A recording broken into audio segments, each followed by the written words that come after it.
Hey, y'all want to play some piano for a little bit, just to switch it up, okay? Thanks for being here.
Hey, y'all. Wanted to switch it up again. My Call of Duty is I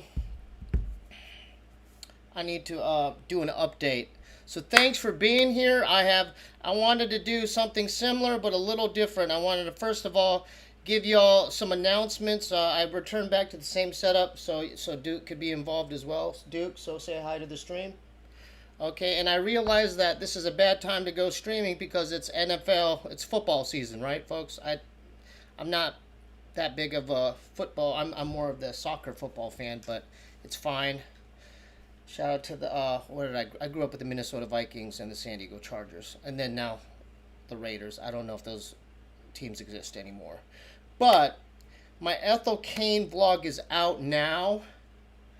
Um, the thing is, I realized that vlog wasn't for everyone. I just took a chance on it, and I thought about it because although music could bring people together, it could be polarizing as well, in the same sense.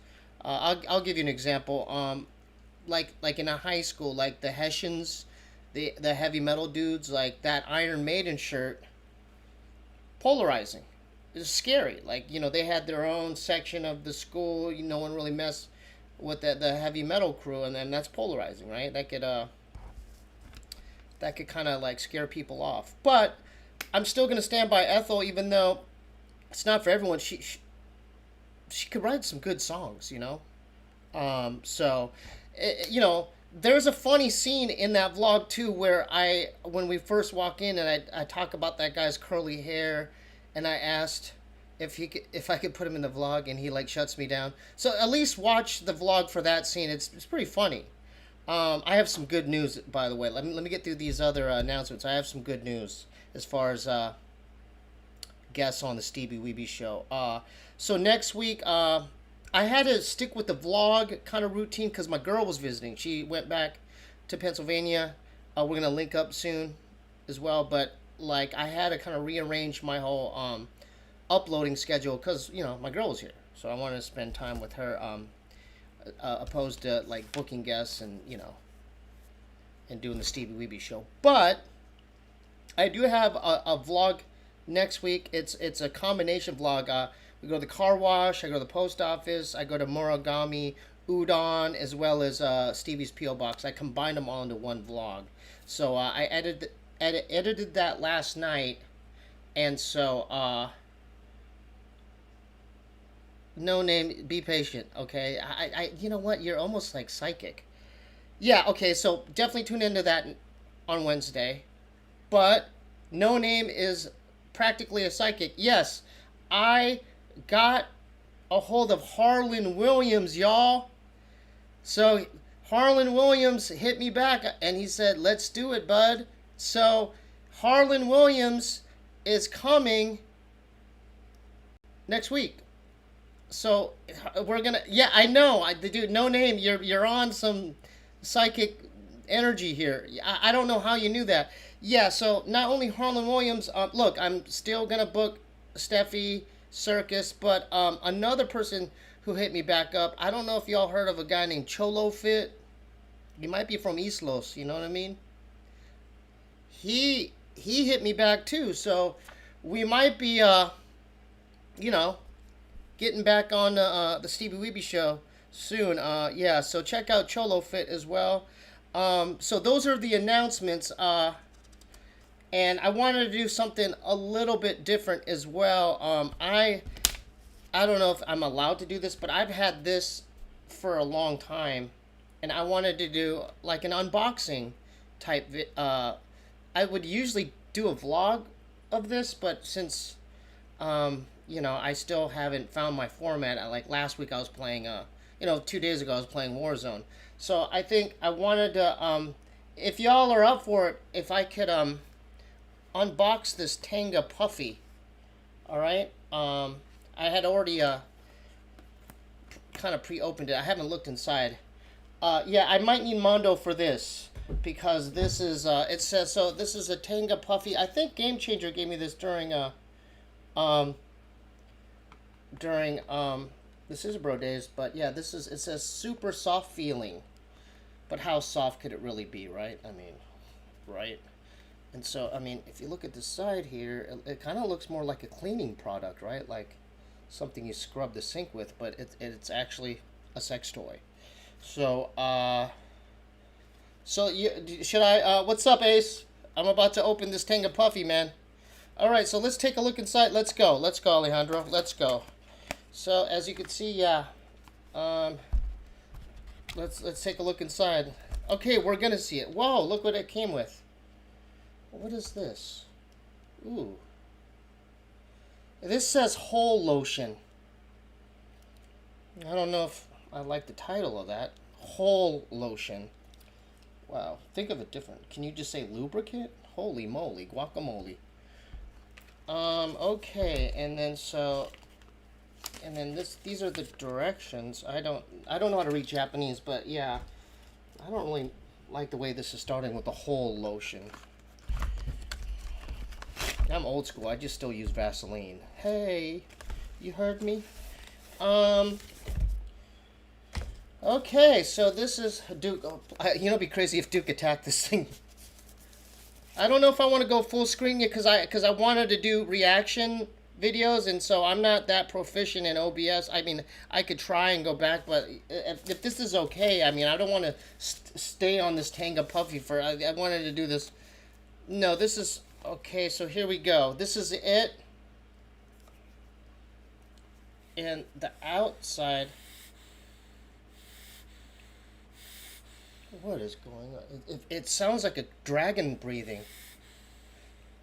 Full screen. See, I would go full screen, but I don't want to ruin the way it was hooked up. Hold up. Weebee cam. Let me get rid of the fair use. And then... go here. I don't know if this is this better? Is that better? Jose Ahahar?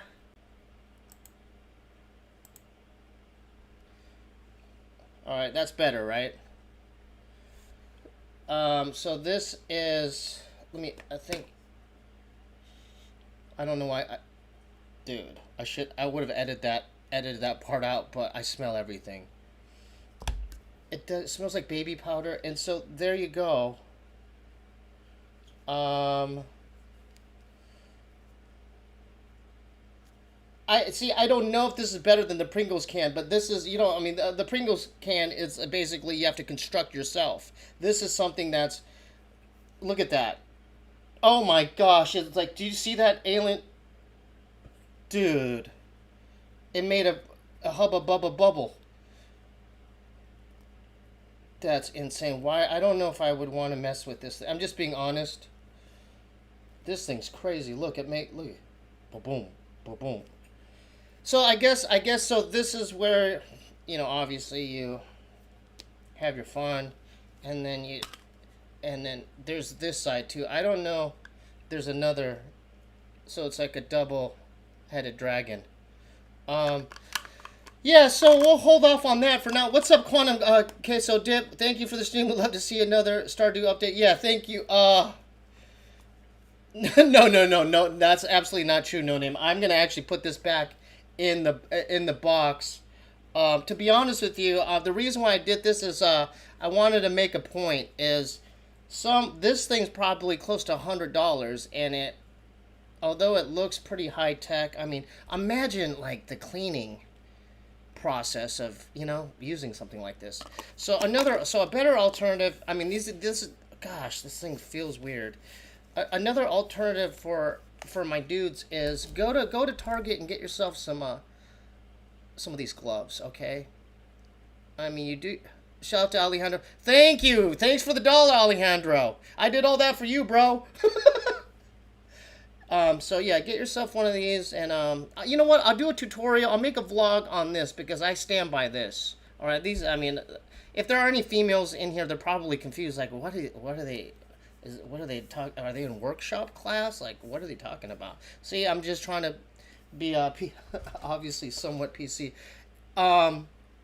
Play inside already. No, I don't know if I could do that on my stream, Ben. But I showed you that. I thought of an idea. This would be the ultimate. Is you use the whole stuff into one of these, and I'll leave it at that. Okay. All right. So I thought that was pretty fun. I wanted to go do some reaction videos now as far as chilling scares. Let me adjust this again. I did that and then put that over here. Go back to maybe fair use here. Okay, so we're gonna get into yeah.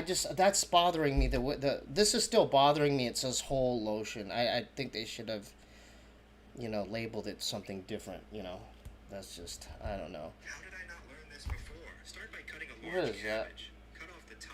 Oh, my phone just went on its own. Okay, so we're going to go into some chilling scares. Let me see here. Where's the window? Here we go. And then this is stuff. We haven't seen this stuff. This is the 8 most disturbing things caught on dash cam footage, all right? So we'll do this. I don't know. I don't want to ruin it, you know, everyone's football night. We'll just do this maybe an hour and a half, 2 hours. We'll see. So let's start.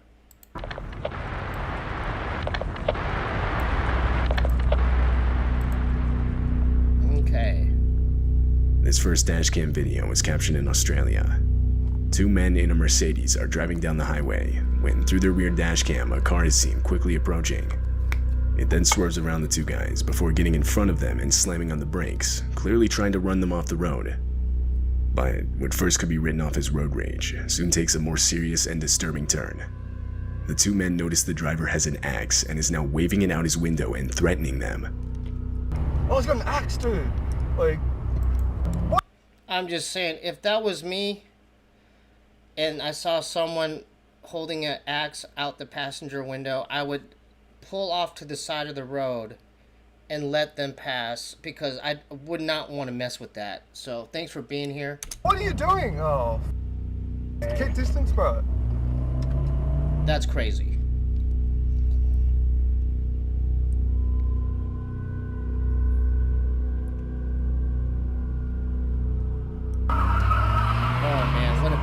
That's a bad situation, folks. What a bad situation. See, you went on the other side of the... Okay, there you go. Bro, cool car. Yeah, calm down. The sudden and unexpected encounter forces the 2 men to take a quick U-turn to lose the guy, but he continues to follow them. The situation is then taken even further when the my adrenaline would be pumping so hard. So that's why I advise, I'm not like, look, I'm not like pro-gun, anti-gun. I'm just saying, if you should at least have a baton. Ladies too. You should have some kind of weapon to protect yourself in your car. You know, whether it's nunchucks, a baton, whatever. To use the next exit and approach a roundabout.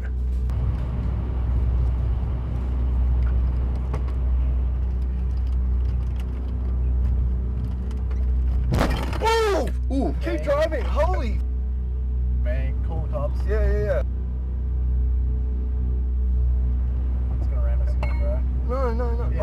Keep going. Just keep. Oh my god! 2 times the Mercedes is rear-ended, the second of which causes the attacker to spin out, sending him off the road. This allowed the 2 guys to get away. They would then drive to the nearest police station, where they would report what had just happened. See, that could have ended in several different ways as well. I mean, they basically lucked out, you know. Yeah, I said baton, because, you know, like a police baton. Because that guy, if he's holding, or a machete, you know what I mean? Something to scare them back, like, hey, I got a machete too, man. But when you get into the gunplay, that's when it's, that basically, that's just, you just pray, you just say a prayer, you know, because, let's see, this is When police arrived at the scene of the crash, the car was gone. However, a few hours later, they would find the vehicle on the road, and from there, the driver was arrested. Later, the owner of the dashcam footage would give the video more context. Apparently, the driver chasing them, for whatever reason, was 100% convinced they had robbed his house the night before. But obviously this wasn't the case. The 2 guys had never before even seen the man. It was determined that he was under the influence of something. He would be charged with multiple offenses, which put him in prison for 2 years. I mean, that's what you get when you do that kind of behavior on the road. That's what you get. He should have got more years. You don't do that on the road. Who is that Japanese woman? I don't know what you're talking about. Okay, so someone said, Dust Tape said you would need a ludicrous electronic harpoon from Fast and Furious. Not a bad In idea. August of 2018, Justin Bilton and his 70-year-old father were camping at Glacier National Park in Montana. No, that's not a Japanese woman in the thumbnail. That's me. No name, that's actually me in high school. That's like my wrestling photo. Like, yeah, wow. Unbelievable, no name. Unbelievable. They had only been in the park for 3 hours when they were informed of an immediate evacuation of the area. A forest fire ignited by lightning the previous night had gotten too far out of control. However, by the time they got the evacuation notice, unknown to them, the only road out of the park had already been engulfed by the fire. Do I go? See, this is even more scarier. I'd rather deal with those 2 other guys than a forest fire. You know, I would take the hit with the guys and be like, go ahead, you could rob me, rather than dealing, I mean, because this is really scary. They're up here in a minute, aren't we? I think we can drive through this. What? Dad, what if the car blows up? Oh, wow, we're dead. Dad, this is insane. I know. We don't want to get trapped in here. Easy, easy. All right, we're good. Slow down. There's a big rut here. Just slow down. Yeah, I lettered, someone asked me if I got my letterman's jacket my freshman year because Tony Matusi was the dude. I couldn't beat that Italian stallion. Oh, but they entered me into varsity tournaments, and I placed in a few tournaments, and I got my letter. We're out of that fire. I'm not out of it yet, Dad. Oh, see, that's scary. We're good, though. What? Easy. That's a real tough spot. Yeah, I mean, imagine their adrenaline just pumping through their veins. Holy smokes. Can't see. Just go easy now. Easy. Dad, the car is heating up. It's gonna explode. All right. Dad, what if a tree falls on us? We're okay. Please, God, help us. You're doing good. Oh my God. Dad, we can't get out. I'm getting out. You can't drive backward. We get that out of the road. We get gloves. Oh my God. Stop. Yeah, that's a tough Dad, spot. we gotta get out of here. That's a tough spot. A fallen tree is seen directly in the middle of the road, trapping them inside the I park. feel so much anxiety. They had nowhere to go but back, so they ended up reversing through everything they had just went through. When they reached their campsite, they abandoned their car and desperately started running towards a nearby lake. By some miracle, there they would find 2 park employees in a boat on the shore of the lake. Justin and his father were rescued and taken to safety. Yeah, it's almost like a horror movie. Yeah, it is like driving into hell, isn't it? That's a situation you don't want to put yourself into. Leaving everything but this horrifying footage behind. That's bad. This dashcam footage shows the armed robbery of a cab driver. The driver, Ralph Valletta, had just started his shift. This was his first ride of the day. He was stopped at a light, and the rider can be seen in the back slouched down. But abruptly, he sits up and demands Ralph give him everything he has. See, that's why, going back to my initial comment on the baton, that if that dude did that, you have your baton and you go like that. You know what I mean? If he does that, you reach your baton, boom, right there, dude, right in your neck, dude. Don't try that if, you know, I'm providing a service for you, you know? Yeah, dude, baton, dude, Give me all your baton. money, man. Man, I don't. Give me everything you got. Give me it now. All right. I need it now. All right. We can make this the easy way, or we can make this the hard way, man. Everything I got, man. Keep your hand where I can see him. I just started. What else you got? I just Let me see started. your wallet. Let me see your. I don't have anything. Or, okay, so I'm trying to put myself in, dude, elbow right here, dude. Because there's a space, boom, boom, boom, right there, dude. Elbow to the nose, right, guys? We can do this the hard way, or we can do this the easy way, man. Let me see your wallet, and let me see your phone. Well, I don't know. I'm not a gun guy. If you didn't have a gun, it's either elbow or baton, okay? That's all I'm saying, because I'm not a big gun guy. But you probably need one in a situation like this. But guess what? The guy in the all white hat probably has one too. I need it all right now, if you don't want to die, man. Okay. Give it all to me now. Okay. Unbeknownst to the rider, a police cruiser was stopped at the same light directly behind them. At some point during the robbery, the light to the lane they were in had turned green, and seeing that they weren't moving, the officer put on his Boom, lights right and got there, out to dude. investigate. Boom, Don't have right anything in my there. wallet. I don't Give me carry your it. wallet and your phone. I need your wallet. No, please don't give me my phone. I need that from a. There's a cop behind us. There's a cop behind us. Oh yeah. See, with this situation, you have to, for grappling purposes, you have to close the distance.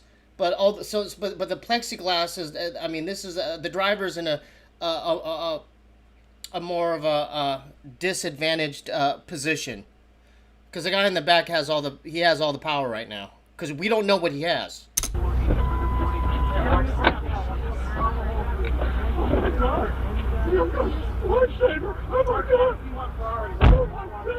Almost immediately, the officer would realize that a robbery was taking place. So, in response, he would order the rider out of the car, where he would then be detained.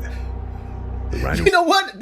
I probably kind of tapped into the guy, hitchhiker guy. Yeah, that smash, and smash. Yeah, because I've seen that, dude. I've seen that so many times. Yeah, maybe subconsciously I got it from him. But yeah, mine was at this. He did that. Mine was more boom, like that. Was arrested and later charged with multiple offenses. Wow. In April of 2021, a man named Mitch Kuhn was driving on the highway back from work when he saw this. A child that looks to be wearing a large jacket, or that's possibly wrapped in a blanket, begins walking out in the middle of the highway. What the hell? Oh no, hell no. No, thank you. I mean, what do you do? Just barely missing Mitch's truck. Mitch was towing a trailer and felt that if Donnie Darko Part 2 right there, dude. Jeez Louise. he abruptly stopped, it would cause an accident. So instead, he opted to call the police, reporting an unattended child walking on the highway. Police assured Mitch that they'd send out patrol units immediately. Smash, An hour later, smash. Mitch called again for a follow-up. Dude, look at that. That's so scary. That almost looks ghostly. What the hell is the kid doing out there to begin with? What's up, Eric? What's up, Eric Ramirez? As well as to offer the footage he had caught on his dash cam. But he was told that it wouldn't be necessary, as the child had been collected safely and was on its way home. However, strangely, police would later state that no child was found despite officers searching the area until 3:45 a.m. Additionally, they would claim that at no point did they tell Mitch that they had found the child. The next morning, multiple volunteers commenced a search of the area, but no child was ever found, and therefore the search eventually ended. At the time the footage was captured, there were no reports of a missing child in the area. It remains unknown who exactly was captured in this video. Yeah, that does not. You're right. Randy, I'm on the same page as Randy. Yeah, that does not look like a kid. That looks like an alien. or some kind of alien rabbit looking thing. You know what I mean? Yeah. This dashcam footage was captured in the streets of Taiwan. Right away, it's clear the video takes place in the midst of a storm where the winds are strong enough to throw around debris. At one point, debris is even seen flying against the windshield. But little did the drivers know that an actual tornado was forming right behind them and quickly heading in their direction. Oh, hell no. No. The dashcam footage captures the exact moment the tornado went directly through them. It was even strong enough to lift vehicles off the ground, which can actually be seen with the white van that pulls out onto the road. The wheels It's like Twisters Part 3, huh? Hell, why are you on the road to begin with if you know the weather's like this? of the vehicle leave the ground, and it begins to get full-on dragged by the tornado, seemingly disappearing. But once the tornado passes, it can be seen much further down the road, wedged in between two trees.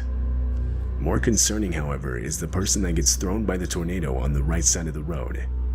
Unfortunately, this woman would suffer major injuries and would be taken to the hospital. The storm would go on to produce further damage in the form of 50 inches of rain that would cause multiple deadly landslides. No.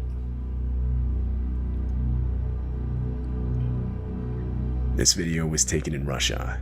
It shows the dashcam footage of a man driving down a desolate and long stretch of dirt road. Then, up ahead is a car parked in such a way so as to block traffic. Two men See, dude, what's he holding? A baton called Mondo. Okay? with baseball bats begin Okay, baseball bat. So basically, okay, let me rephrase. Have a baseball bat in your car instead of a baton, because this guy, you want to match at least Louisville Slugger versus Louisville Slugger. walking up to the driver, and that's when it becomes clear that this is a robbery, and the parked car was an intentional makeshift roadblock. The driver tries to escape, but the two men get in the way and do their best to prevent it. So see right there, once a man puts his hand on your vehicle, dude, he's crossing a lot of lines there. That's why you need yours too, you know? Okay, once he starts touching the hood of your car, it's like, dude, you crossed the line there.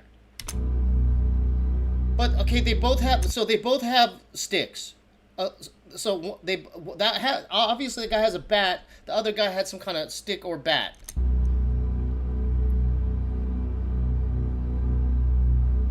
Fortunately, the driver had a window of opportunity and took advantage.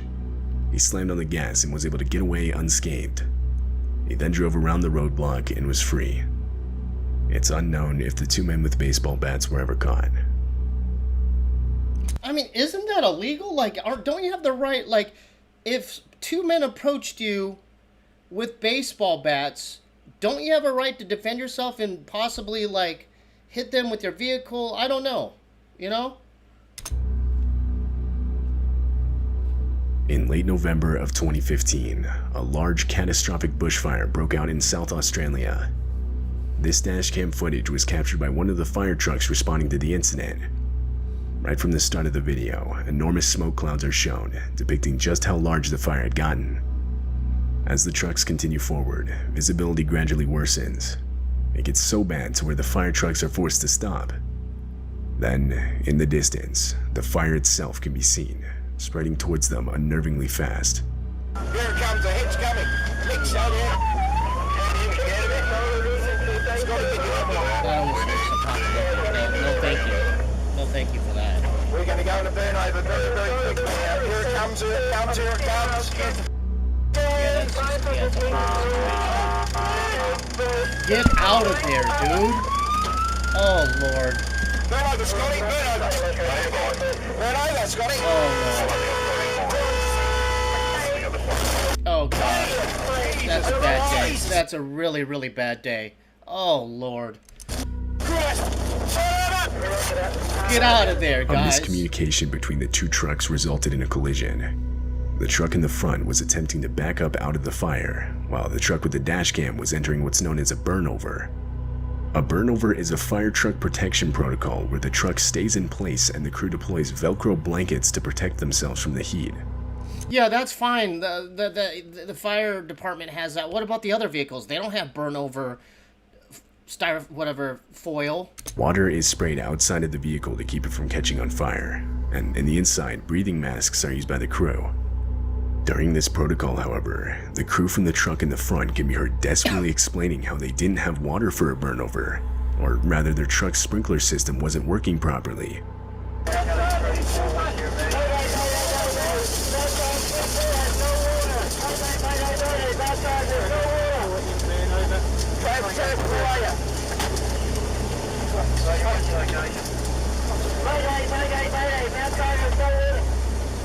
They couldn't stay in place and were forced to drive forward in the hopes of escaping the fire, which you can actually see in the video as the truck fades into the distance.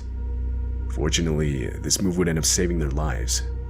They would make it to the other side of the fire, and everyone inside the truck, as well as the one with the dash cam, would make it out with minimal injuries. That's why you gotta respect firemen, you know, because that comes with the territory. But it's like that just doesn't seem like a fun thing to do, you know. This footage was captured way back in 2012. It takes place near an airport in Moscow, Russia. The airport is right next to a highway, and on December 29th, this dashcam footage would capture the disturbing moments a plane missed the runway and crash landed just on the right side of the highway. Do you see that? That's insane. That's crazy to catch a plane crashing like that.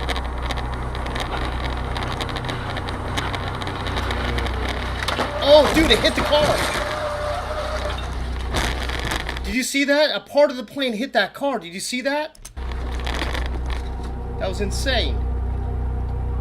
It turns out the plane had mistakenly overshot the runway because of bad weather conditions, so when it landed, it didn't have enough room to brake. This left it no choice but to go directly into the highway, causing plane seats and other debris to see, look at that. See that piece about to hit? Look at that piece. I paused it.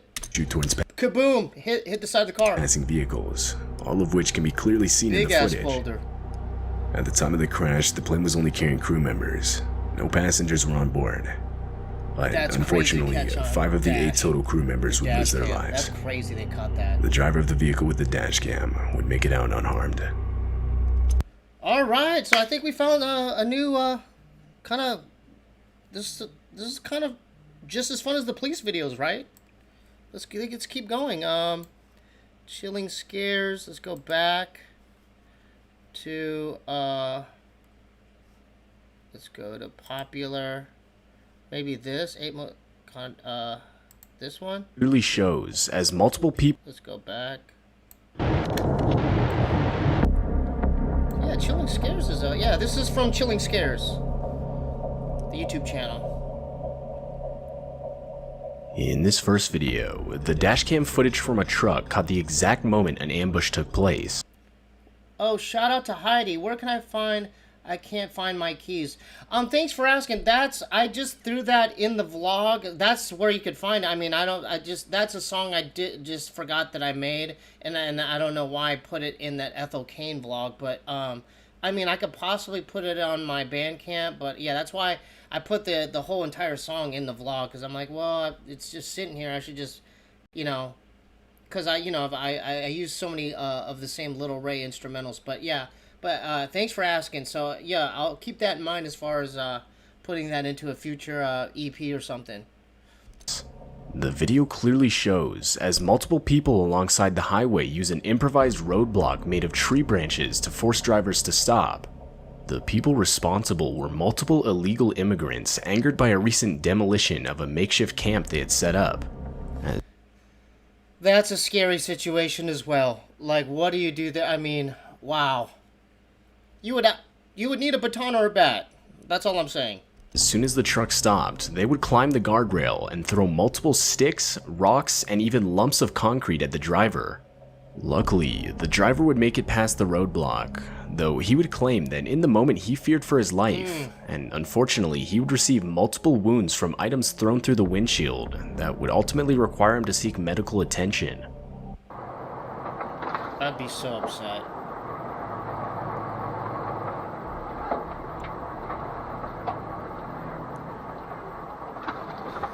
Because a part of you would want to say, clear the road! Dude, get out of the way! But, like, there's too many of them. right? Clear the road, dude. What are you doing? And then they're running towards your car.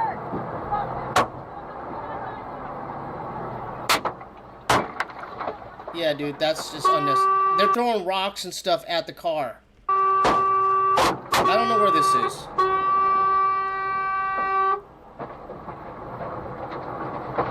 That's a tough spot. This footage takes place at 1:30 a.m. on a Sunday, and it features dashcam footage of a car traveling along a quiet stretch of road in the country. You know what I'm thinking? Because I mean, that's a rare situation, but for the future, like, it'll probably end up on some Mad Max Fury Road shit, where your vehicle would need armor, spikes, to fight against the AI robots. As the car approaches an intersection, a hooded man can be seen standing with his head bowed in the middle of the road. As the car gets closer, the man can be seen attempting to walk in front of it, forcing the driver to stop, and that's when the man can be heard screaming as he lunges towards the car, which of course would force the driver to step on the gas and get out of there. I would have been out of there once I saw his body language and just him on the side of the road looking down. I would have been already out of there. What are you doing, pal?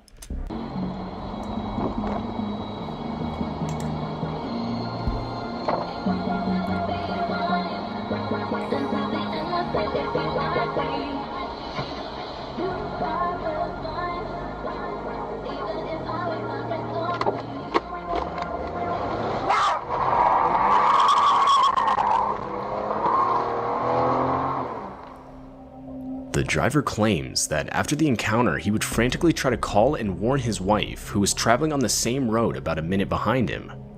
See his body language already. I would have like peeped him out and been like, okay, there's something not right about this dude.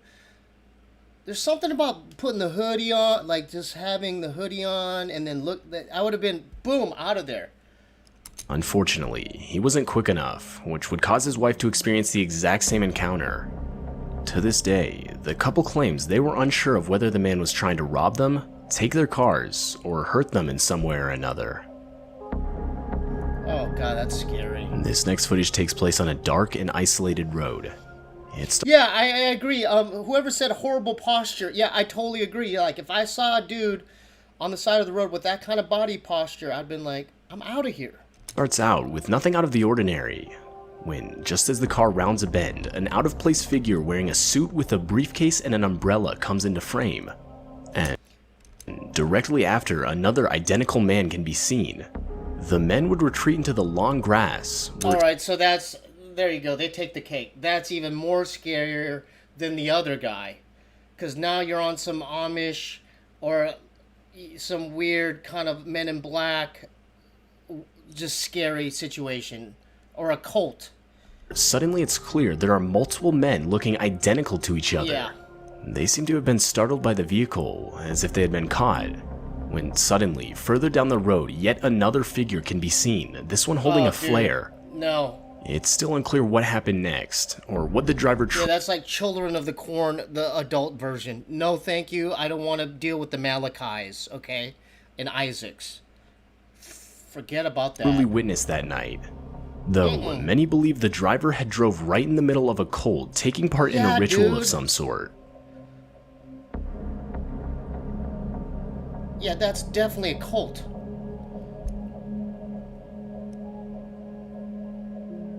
Or late night bingo game gone wrong. Stop.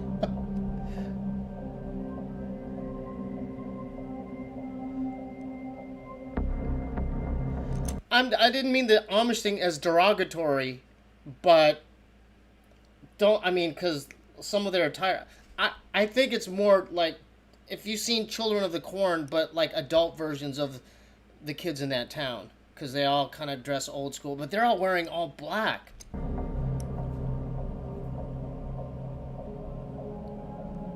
I don't think this is AI, dude, to be honest with you, because this is from 4 years ago.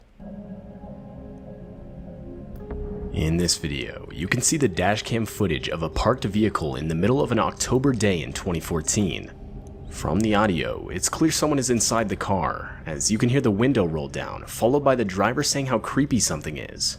And that's when you realize what the driver is talking about, as you can see a man wearing a disturbing looking mask walk around the vehicle. According to the driver, there were 5 others with the same. What the hell, dude? Yeah, I would put it in reverse, dude. Yeah, well, as soon as I saw that, I'd be like, okay, see you later, pal. Bye. Same mask on, not visible from the dash cam. Though, even still, it's clear the driver thinks it's a joke, as you can hear her laughing. Yeah, that's not a good situation. Yeah. But that's when the masked men break one of the car's windows and proceed to Yeah, rob that's the definitely some Stanley Kubrick eyes wide shut. Yeah. driver of all her valuables. The whole while, horrifying screams from the driver can be heard. Consumers are facing during the decline in the U.S. economy. The Internal Revenue Service may now Those are so creepy. settlements for consumers and back Where'd you get it? This may result in back taxes being reduced by thousands of dollars. An open phone line. Yeah, I agree. That's a pre-robbery. Yeah, they're basically scoping them out. He's gonna tell his homeboy, like, okay, this is gonna be an easy one. Go approach the passenger side to his friend. Where'd you get them? Come here. Where'd you get it? Where did you get the car? Take down this number now. 800-63. If he did that to my car, I would already have my baton like this. Stay away, dude. Stay the fuck away from my vehicle, pal. You know? 9690.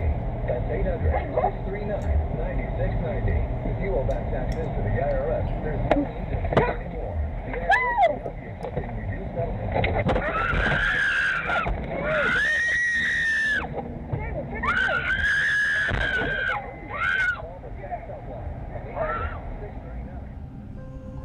This footage was taken. Well, what the hell happened there? Please explain. I need Mondo for this one. Yeah. Did they open the passenger side door? Because she was screaming and they cut to this next video. Come on.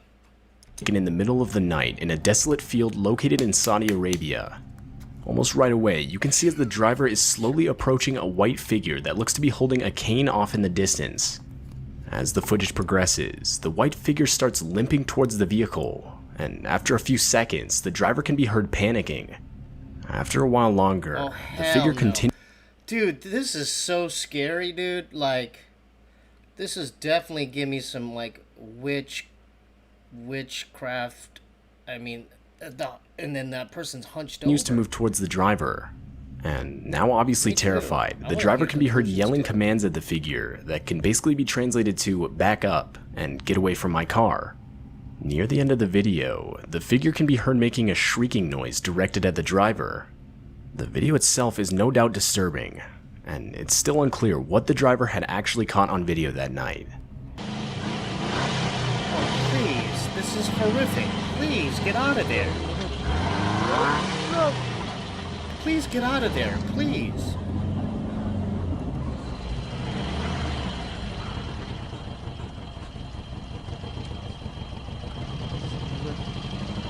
Yeah, that's definitely Blair Witch Part 3 Back into the Woods, right? Forget about that. Get out of there, dude. That's so scary. That would...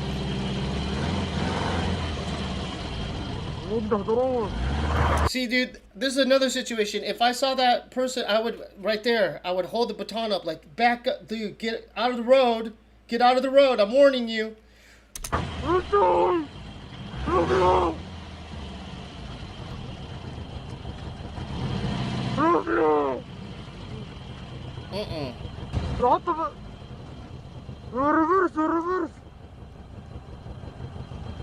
And it's even scarier that it's an all-white dress. It's like, again, ghostly. Very ghostly and scary. Oh, dude, please do not walk like that. She's doing the truffle shuffle. Holy shit. She's doing the witch truffle shuffle. No name? Holy smokes. God, that's a horror movie. Is this, is this fake, dude?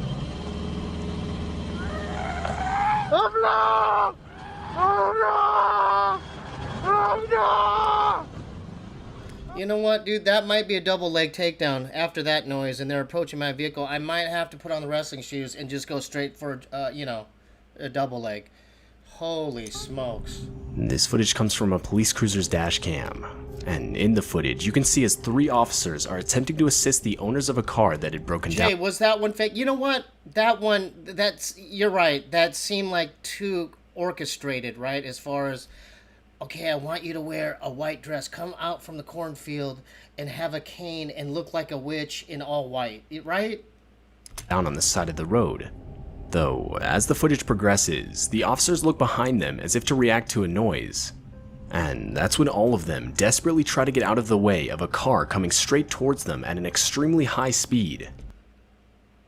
Shout out to Ingenious86. Steve, good to see you, bro. Honestly, I would love to see you do live music sessions, apparently on this channel. Keep it spooky and holy.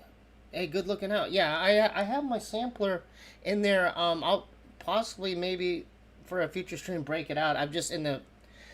I'm in a weird living situation, right? Like I don't know when I have to get out of here, and I'm kind of in a whatever, in limbo. But yeah, we'll see. The car would barely miss the officers and come to a screeching halt further down the road.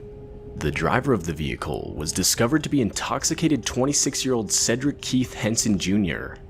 Though the parked vehicles would receive serious damage, luckily no one was hurt.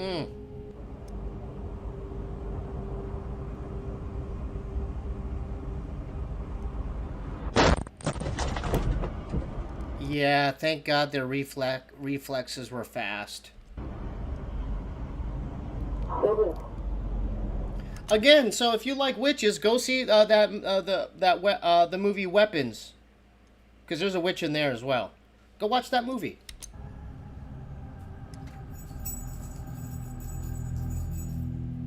Back in 2016, a sort of killer clown phase would shake Americans for a few months. It basically consisted of multiple people dressing up in clown costumes. For many, the motive was simply to scare people, though others would actually rob and even kidnap people.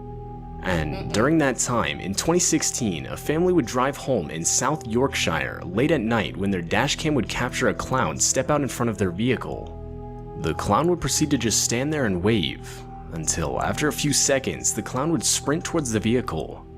The driver of the vehicle would desperately go in reverse, until finally going back in drive, forcing the clown to get out of the way.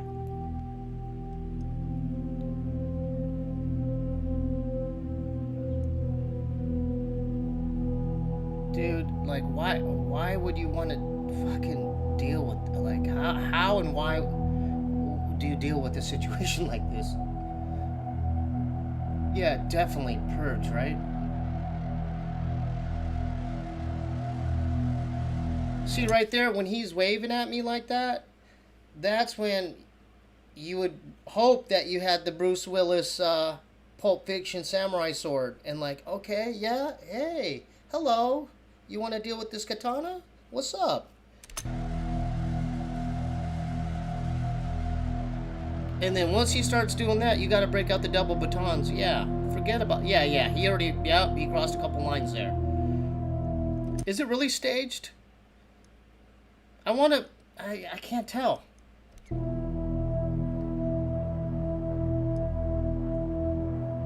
See, I don't know if it's staged because he reversed at first and then he went forward into drive. I don't know. I can't tell.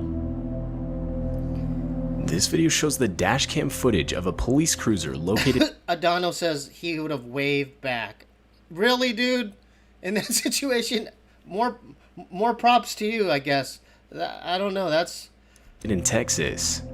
In the video, you can see as the car in front of the police cruiser suddenly swerves and brakes in an attempt to avoid an object on the road. As the cruiser gets closer, it's revealed that the object is a woman lying passed out on the road. Luckily, Sergeant Scott would stop to help the woman by waking her up and getting her on her feet.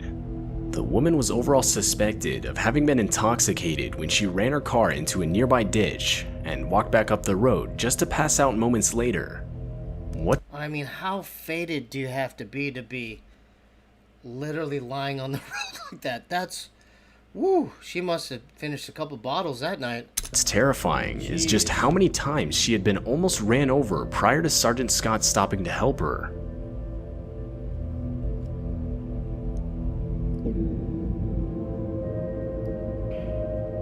I mean, not only that, she got really lucky because the upper part of her body's on the road.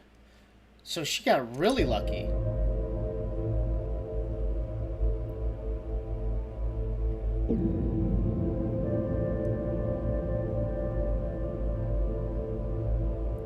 Yeah, is she wearing shoes? Okay, I thought for a second she was barefoot, but she's wearing shoes, right?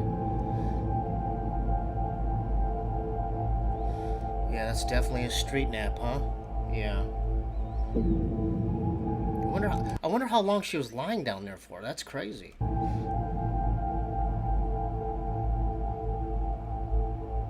All right, let's see a few more, huh? We having fun or what? Definitely tune in next week for my Morigami Udon vlog with the car wash, post office, P.O. box vlog all in one.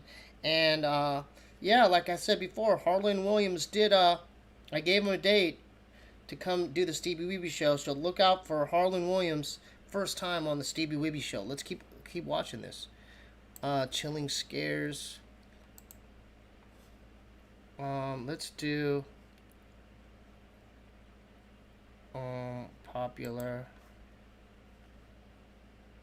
Let's do volume 6. In store a couple of blocks away from his house. Perez went with his friend to a convenience 2016. A man named Julio Perez went with his friend to a convenience store a couple of blocks away from his house. According to what he shared online 2 days after, his friend had been afraid to go by herself because the store parking lot was known to be unsafe after dark. After spending some time at the store and buying dinner at Carl's Jr., Julio said bye to his friend and pulled out of the parking lot. But just a few seconds later, a red car can be seen pulling out of the same parking lot and starting to follow him on his way home. Disturbingly, as soon as Julio arrives at the stop sign, the red Chrysler can be seen pulling up right in front of him and blocking his path. See, this is a tough situation because the windows are tinted and you don't... Yeah, this is a scary situation. So, hit me up tomorrow then. Later.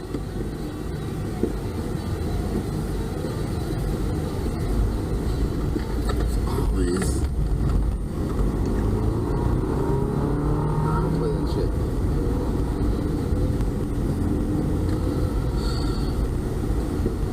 Yeah, that's just bad.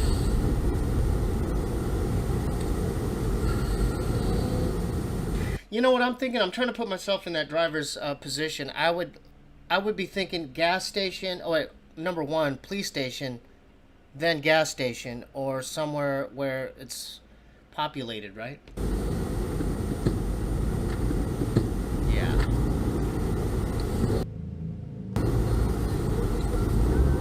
Yeah, I don't think the batons are gonna help you in this situation. Yeah. Yeah, you could floor it, but that doesn't. That looks like a sports car as well, right? It's like looks like kind of like a Mustang or something. Given the circumstances, Julio reacted much quicker than most people would. As soon as he saw someone about to get out of the red car, he put the car in reverse. Shout out to Steven Nub. It was awesome seeing your tapes a few streams back. Looks like my CD collection, as I love New Wave, Cure, Echo, DM, OMD. Dude, great group. I still listen to OMD, The Smiths, etc. Did you release the song about your keys and Duke anywhere? No. Someone asked about that. I just threw that into that vlog because I forgot that I recorded that. And I'm like, I'll just throw it into this vlog. But I mean, if people like it, I'll put it on a project, I guess. Yeah. Thank you, Steve. Reverse and skillfully backed away. Unfortunately for him, the driver of the red car refused to give up so easily and continued to follow closely.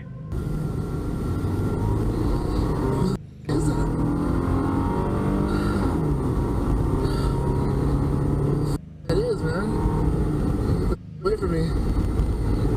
Yeah, I bet you his adrenaline is just pumping. There he is again! Oh, you get in the gas station! Get it, go inside! I don't know who that is.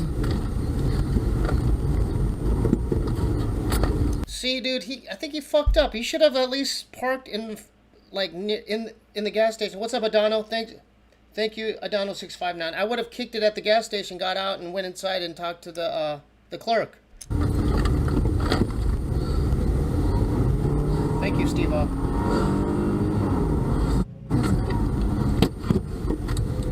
Man, Kimberly, yeah, that's what I'm saying. It's like police station, and he was at a gas station. Like, I would have gotten out of the car and gone into the inside of the store of the gas station.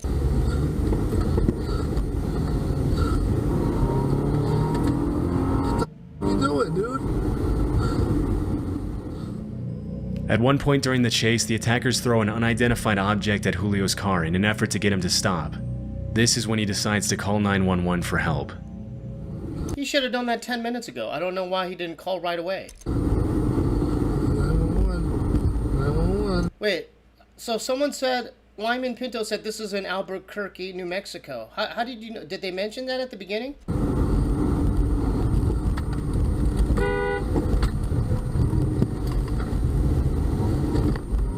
What a tough night, huh? Hey, man. 911 emergency. Hey, there's a car following me. He's throwing at me. I'm on Lomas going eastbound, and he's I don't know what he's doing, man. Hey, Lomas, and what's the closest cross street to Right you? now, San Pedro. It's a red light. Holy I mean, they're I don't know what they're trying to do, man. Oh my God, man. You see what it looks like? It's a red Chrysler 300. Chrysler 300. Okay, that was like a Mustang. Holy cow. Are they still throwing That's not a holy cow. That's a holy shit. Get out of there. They're just right behind me. I don't know what they're doing, man. Although the 911 operator was probably dispatching units as they spoke, it would have probably taken the officers at least a few minutes to arrive, which would have been extremely dangerous for Julio. Luckily, as he's on the phone with the dispatcher, he spots a cop car stopped at a traffic light and pleads for help. They're right behind me. I don't know what the hell is going on. Oh, there's a cop right next to me. Oh my God. He This lucked guy right out. behind me. Hold on. Hey, this guy Are right you here. still there? This guy right here. Yo, how lucky did that guy? Oh, he got so lucky. He happened to see a cop car. Oh, what a lucky guy. Holy. The cops are going Is after the him officer right there now. with you? No, he just went on a high-speed car chase. Holy cow. Okay, hang on with me. Hang on. I'm with I just followed a police officer right now. I'm not sure what the hell just happened, man. How you doing, man? I'm with the 911 operator right now. Listen, I don't know what happened. I pulled out. I was gonna go get some food right there on Central, and then all of a sudden this car just pulled up right in front of me. I thought they were gonna carjack me or something, man. Okay. And they started to get out. I put it in reverse, and I just got the hell up out of there and went down towards San Pedro and Central. Did you get a plate number? I wasn't able to get. Man, I was. Hell That's no. okay. That's fine. Like I said, I got it on camera though, bro. Do you have it on camera? Yeah. Unfortunately, the suspect managed to get away from the officer during the high-speed chase, and it was never confirmed what his intentions were that night. But I thought this guy handled that situation very well, though. I mean, he stayed cool under pressure. He was bobbing and weaving. He ran into that cop, told him the cop what was happening. I can't believe they didn't catch the car. judging by his behavior, it's more than likely that this was an attempted carjacking. Had the officer not been at the right place at the right time, Julio would have had to stop at the red light alone, where he would have been at the mercy of the attacker. Because neither the cop nor Julio could get the red Chrysler's license plate, the Albuquerque Police Department couldn't pursue the matter any further, meaning that the suspect probably continued preying on other victims on the road. This footage was captured on a random road on the outskirts of Warsaw, Poland on March 30th, 2014. Inside the vehicle is a man and his daughter. The road is pretty poorly lit, and even with headlights on, the driver probably can't see more than 20 or 30 feet in front of him. A few seconds into the video, a car traveling in the opposite direction flashes its headlights at the driver in what appears to be a warning. Unfortunately, the driver doesn't have enough time to react, and this is where things take a pretty dark turn.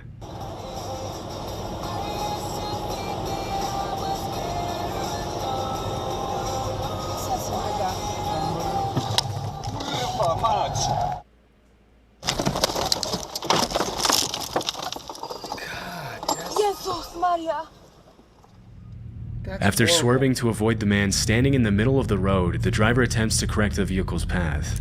What is that person doing in the middle of the road? That's what I want to know. However, this is much easier said than done in the heat of the moment.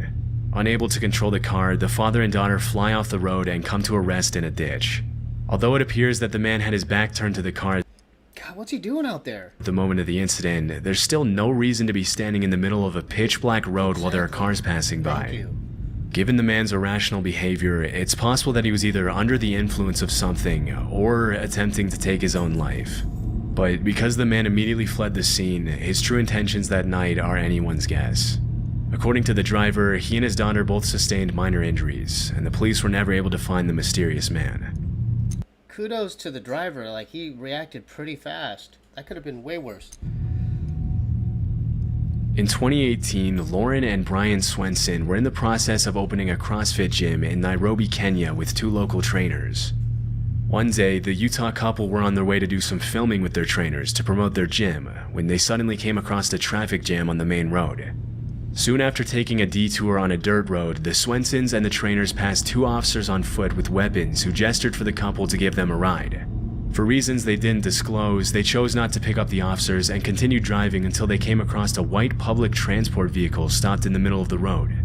Although the couple didn't notice at the time, the driver of the white van tried to warn them with his headlights, but they missed the signal, and this is where things get disturbing. I'd rather assume they do, and not, yeah, drive. Yeah. You see those guys? That's a bad situation as well. And you know what's even tougher is, like, it's on a dirt road. Oh, what are you gonna do, huh?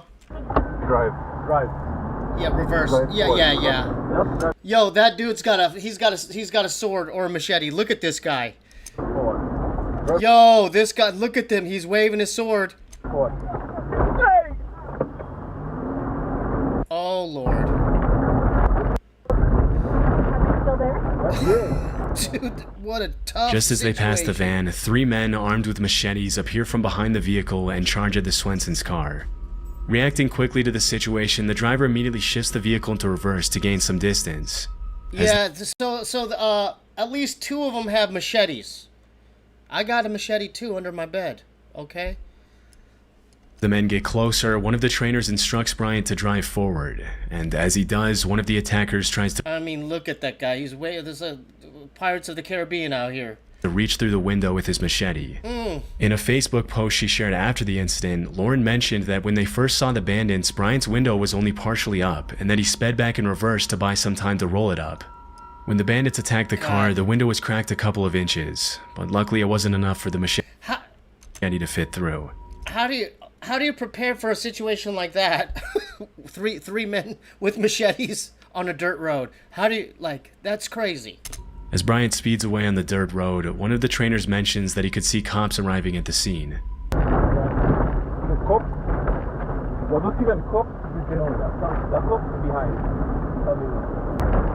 I have to admit, I'm not a gun guy, but watching these videos, it kind of makes me want to get some kind of sidearm or shotgun or something. I mean, just to protect myself, right? But that's a tough situation. They're running into the... Dang! Oh, gunshot. No, they're running off them. Let's get out of here. Alarmingly, a shot could be heard behind the vehicle, presumably from the confrontation between the cops and the men with machetes. In her Facebook post, Lauren mentioned that if she had picked up the officers or He needed a baton. No, I don't think a baton. I don't think a baton would have helped you in this particular situation. You would have needed something more than a machete, because you're dealing with 3 machetes. You know, 3 men holding machetes. You need a shotgun. even let them ride on the side rails as they went up the road, they would have likely opened fire on the bandits. Luckily, the Swensons and the trainers were able to ride away. Okay, so at least the guy to the far right and the far left have machetes. Does the guy in the middle have a machete? Safely, but he's got a mini machete or some kind of. He's got something too. it was not confirmed if anyone was hurt after the encounter. Horrible situation. In May of 2021, a series of storms swept through West Virginia, bringing winds as strong as 70 miles. You know what? 3 grenades. Yeah, there you go. That's to the good things. miles per hour to the region. On May 26th, a woman... No, Kinsley Wood, no, a taser wouldn't have helped you. A taser can't help you with 3 grown men with machetes. That's not going to help you in that situation. Named Amber Rivas was driving down Route 51 in Jefferson County when power lines started falling across the road. This is what her dash cam captured. No Name, hold up, I have to read this. This is funny. No Name said the guy in the middle had a potato peeler. It looked like it, right? It looked like this. While those other guys had their machetes.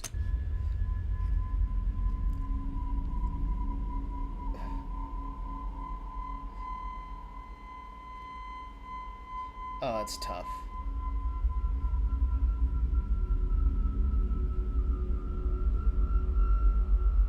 With a swift maneuver, Amber manages to swerve off the road just in time to avoid the impact of the power lines. She later uploaded the video to Facebook and thanked the people who stopped to help her. These situations are incredibly dangerous for more than one reason. In addition to the threat of being crushed under the weight of the falling power line, electrocution is also a significant risk. If a live power line makes direct contact with a car or even comes close to it, the driver can be fatally electrocuted. Yeah, that's Electrocution City, yeah. The power line could also potentially ignite the car's fuel, leading to a fire or explosion. Luckily, the wires didn't come close enough to Amber's car to do any damage, and she was able to drive away unharmed. This clip was captured in... Oh, I have a thought. Would you rather deal with Mother Nature or the 3 guys with machetes? Think about that. in Chile on February 26, 2022, and later uploaded to Reddit. In the footage that was captured by the driver's dashcam, the white car in front can be seen braking more than is necessary and moving a little suspiciously down the road that leads up to a tunnel. The driver with the dashcam keeps his distance as the white car comes to a complete stop, and this is where things get interesting. Oh no, please.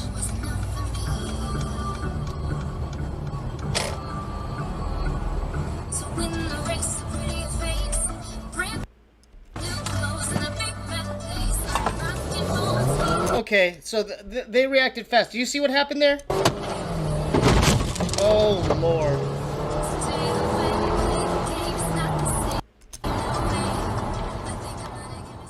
As soon as the white car stops, at least 4 suspects jump out and start running towards the driver's car in what we can assume to be a carjacking attempt. Hell yeah, hit that car door. Yeah, good for you. Having sensed that something was wrong from the start, the driver reacts in a split second and accelerates quickly. The attackers have just enough time to move out of the way as the driver rams into the white car and takes off the door as he speeds away. One thing that caught many viewers' attention is the fact that the man remained incredibly calm throughout the attempted carjacking. His awareness of the situation and quick thinking ultimately kept him out of harm's way, and based on his behavior, it's very likely that this isn't the first time something like this happened to him. This seems to be echoed by the description that was uploaded to Reddit by the user who posted the video. The caption read, "To give more context, this happened in Chile. I wasn't driving, but I often use that route. Here, this type of carjacking has become so common that it's a risk to get out of the car after 10 p.m., and all drivers have learned to keep their distance from the front cars on exits." There's not a lot of information on this incident online, and it was never confirmed if the carjackers were caught by police or not. Yeah, you have kudos to that guy for reacting that fast. Come on, dude, relax. In August of 2020, a series of fires broke out across Northern California, causing a wave of destruction, the likes of which had only been seen 5 times before in that area. This reminds me of Runyon Canyon when, there's fires around here. That was scary. I mean, I wasn't that close, but it was close enough. Go look at that vlog, too. I vlogged it. I walked up towards Runyon Canyon, and it was on fire.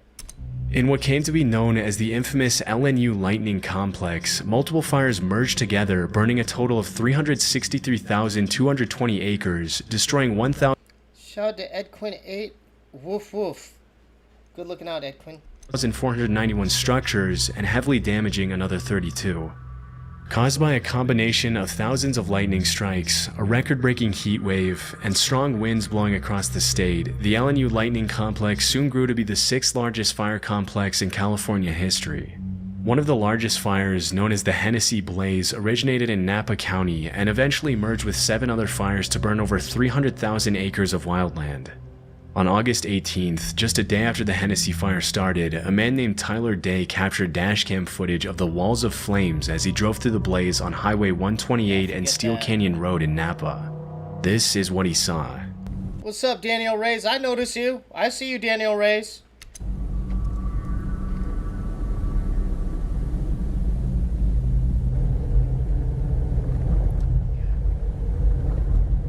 Oh my goodness. That's like apocalyptic. Look at that. I don't know what kind of dog it is still, but I did bring Duke to the vet today.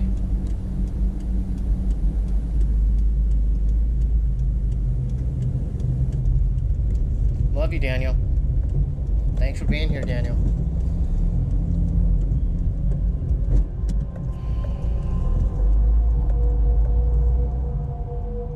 In what looks like a scene from an apocalyptic movie, Tyler drives through the raging fire to safety, capturing this terrifying footage of the burning forest along the way.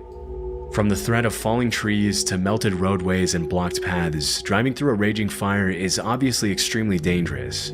I would rather deal with the tornadoes than a fire like that. Yeah, that's the worst thing. That's like my worst fears, like being stuck in a situation surrounded by fire.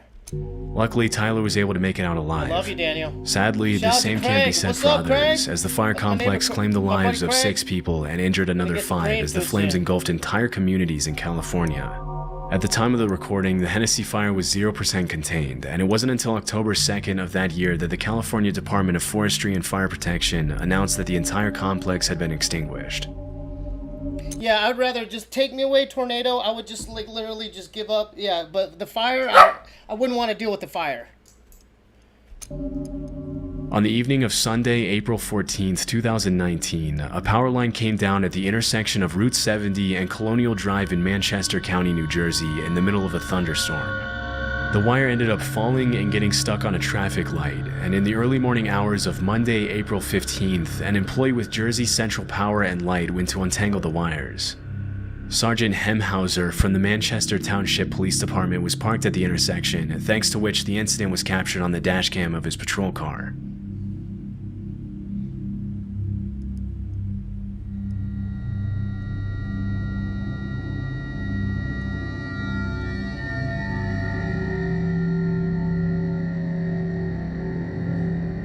In the footage, the worker can be seen untangling the wire and pulling at it in an attempt to get it unstuck. Of course, for this to be safe, the power line would have to be de-energized, especially if the ground was still wet. In a later interview, Sergeant Hemhauser claimed that he was under the impression that the power line had been previously de-energized, and it seems as if the worker thought the same thing. But just a few seconds into the video, the worker gets the scare of a lifetime when the power line touches the ground.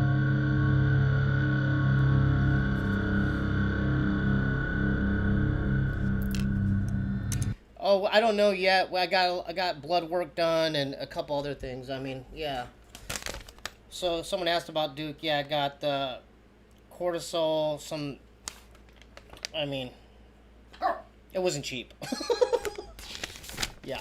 So yeah, they're gonna contact me in the next few days. Blood work as well. Had to get that done. This is my second vet visit.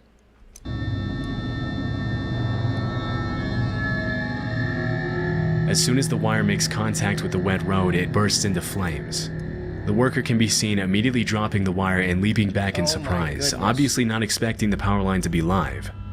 After the initial shock, the utility worker takes off running and makes his way to safety.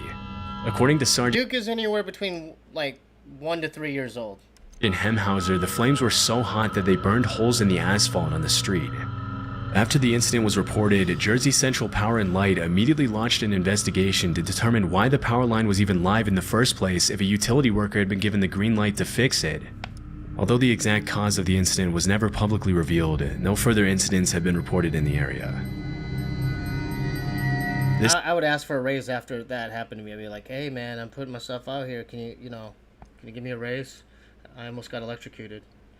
Dashcam footage was captured on March 1st, 2013 in Bashkira, a republic of Russia that sits between Volga and the Ural Mountains in Eastern Europe. In the video, a tornado can be seen quickly approaching the vehicle and the adjacent house. What follows is a shocking display of the sheer force of nature as the 130-mile-per-hour winds wreak havoc on the house and its surroundings.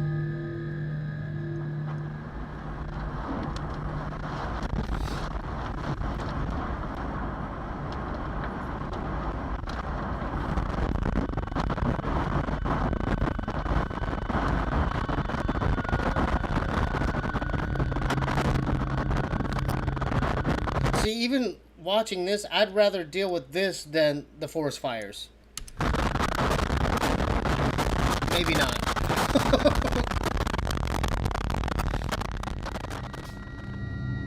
At first, only the tree and some tarp that was flying on the ground can be seen moving in the wind. But just a few seconds later, the roof is ripped off the house, the vehicle is thrust forward, and debris starts flying everywhere as the tornado rages on.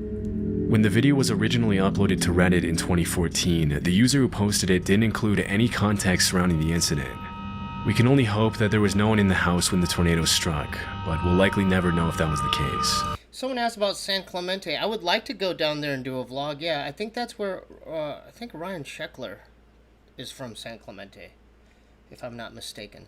Alright, let's see. Maybe we'll see if, maybe a few more, huh? That was fun. What about this? Hold up, what's this? On the night of January 19th, 2019, an Uber driver named Albert Castro picked up a passenger from a bar in Citrus Heights, California. This passenger was 32-year-old Chu Vang. He'd been partying at this bar for many That fool looks like the leader of like an Asian gang right there. hours and It's was like, you don't wanna completely mess with this guy. intoxicated. However, picking up inebriated passengers from bars was part of Albert's daily routine, so he didn't think much of it. What he didn't know at that time was that picking up Chu would soon put his life in grave danger. Fortunately, he captured the whole incident on his dashcam. Things started off fairly normal, with Chu sitting in the front seat and trying to strike up a conversation with Albert while in his drunken state. But You know what, dude? Why are you letting Chu sit in the front seat? You're an Uber driver. Aren't the passengers supposed to sit in the back? That's where you messed up, pal. then, out of nowhere, he started freaking out and saying things like, "You're gonna crash." Albert tried to calm things down and reassured him that he was not gonna crash. What Albert didn't realize, however, was that Chu wasn't fearing for his own safety. Instead, he was making a threat. Because just a few seconds later, he did this. No, dude! He grabbed the steering wheel and turned it in his direction, sending the car swerving across two different lanes. See, right there, dude, going back to the baton and this, that's where, boom, and then baton right there, dude. Right there, dog. While going 65 miles per hour down the Business 80 highway. It was a miracle they managed to avoid hitting any other cars. You don't grab the steering wheel. I'm sorry. Even if, I mean, I'm Asian. That dude's, I don't care if he's, you know, I would have done it. I would have broke out the baton. Thankfully, Albert was able to react quickly and remove his hands from the steering wheel before he put them in any more danger. But just when he thought the situation was under control, Chu made another attempt, this time lunging at the steering wheel with his whole body. Where we at? Where we at? Listen, Mac Road, man. We're going toward Mac Road. Yeah, where we at? You gotta let go of my hand, bro. Think so. Where we at? We're heading downtown. See, that's the thing, and they're bumping, you know, it's ironic, they're bumping Snoop Dogg. Can you pull to the side of the road, pal? We're going to South Side.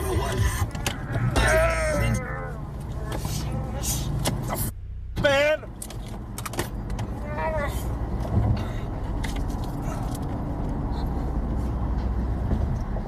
We're gonna go. You gotta let go, man. No, we're gonna go crazy. It took everything Albert had in him to keep Chu from causing a potentially fatal crash. And while Chu passed out and stopped fighting for a few seconds, it wasn't long before he was trying to reach for the steering wheel again.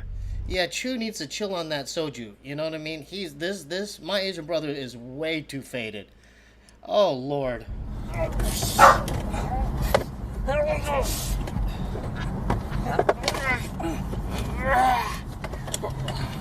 What is his? Hey, dude, take a chill pill. I love you, brother.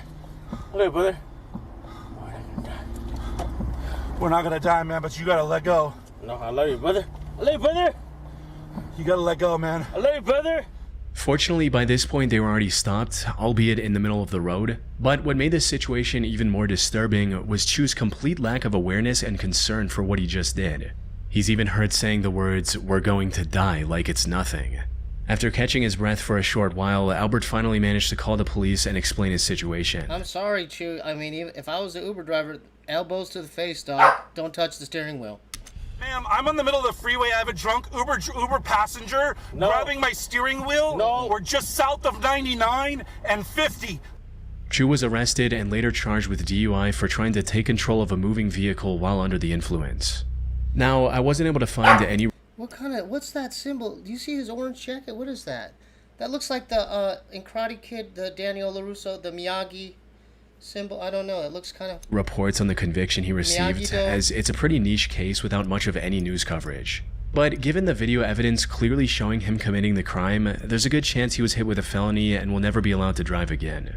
Still, it's disturbing to think about what could have Tell your cousin to leave this driver alone. Hey man, Chu is not my cousin. Happened if Albert didn't have the reaction time to stop Chu before he managed to crash the car. On February 10, 2022, 38-year-old Uber driver Christina Spikuza picked up a man wearing a ski mask from the small town of Pitcairn, Pennsylvania. Hi, Fortunea. How are you today?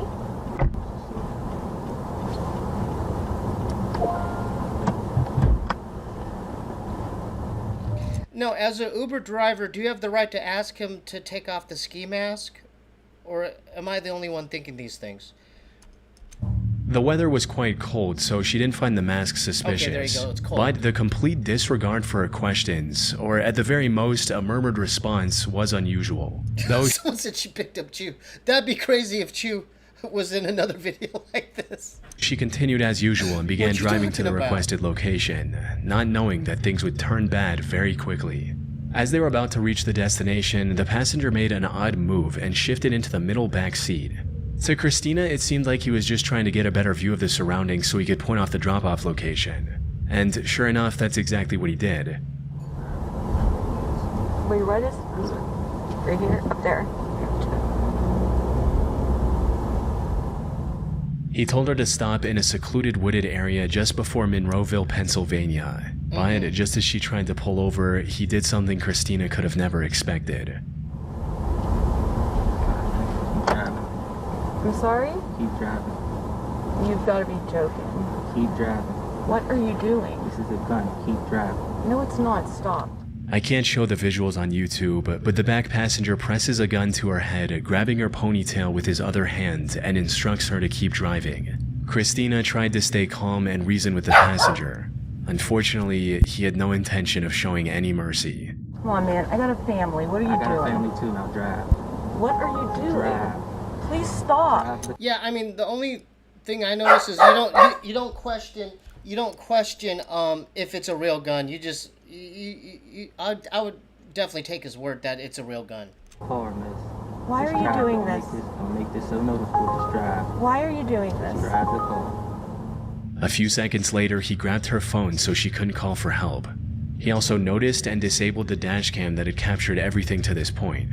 Tragically, this also marked the last time Christina was seen alive. Wow. Her family reported her as missing when she failed to return home that night, prompting an immediate search and rescue effort to locate her.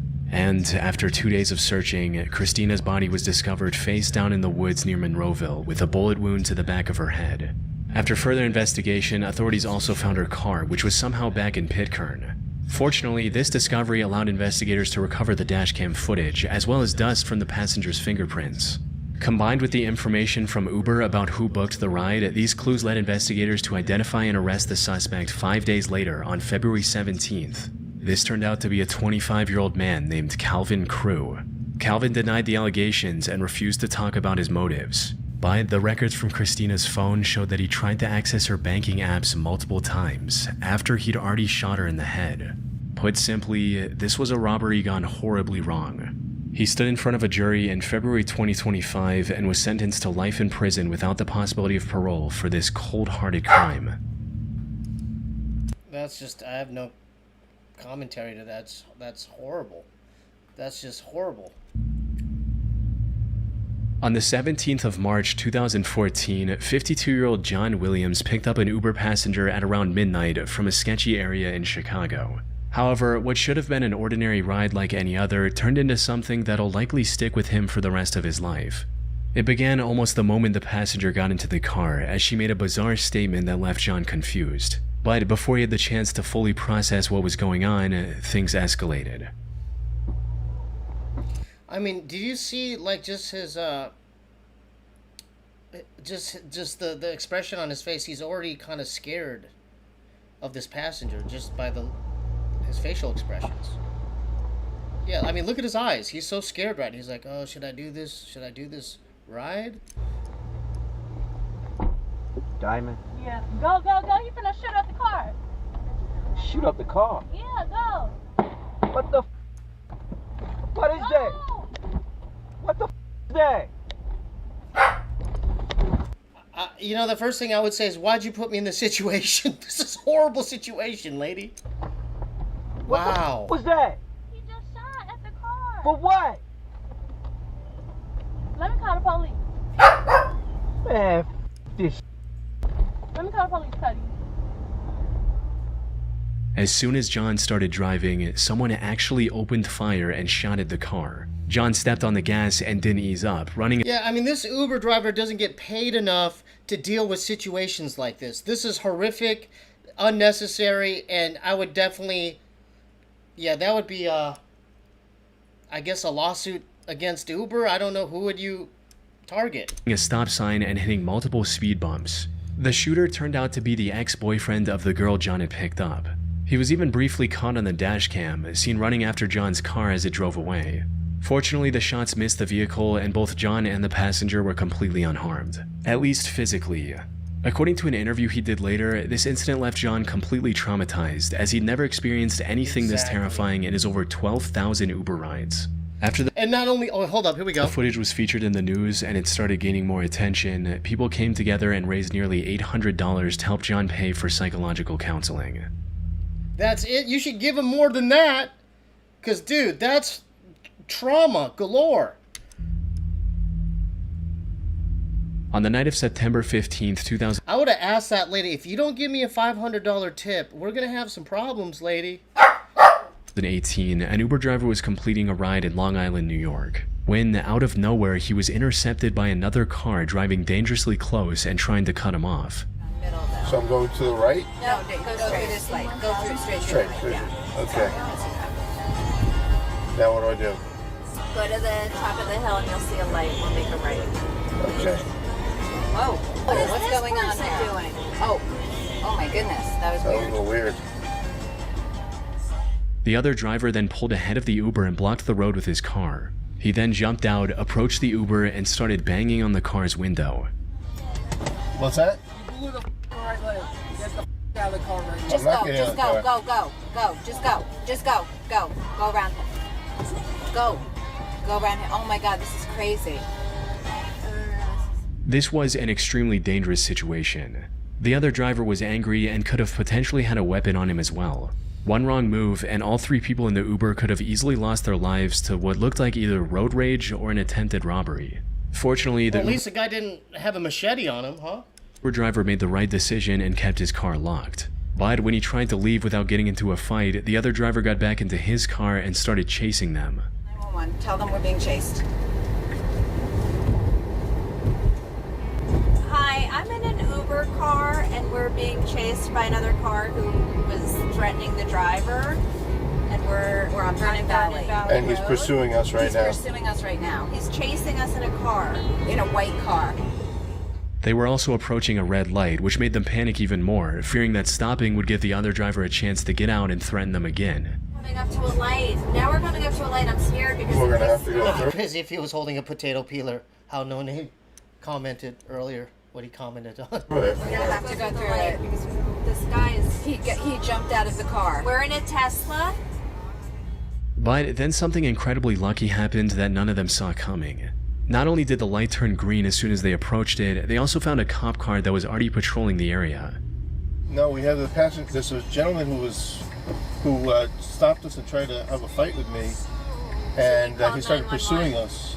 He jumped out of the car. Yes. Yeah. Yeah, I'm still in the same apartment, but my days are numbered here, so yeah, I'm already like pre-packing a lot of stuff. Yes, that Yeah, guy. that's him. That's him. That's Don't it. go anywhere. That's him. Stay here.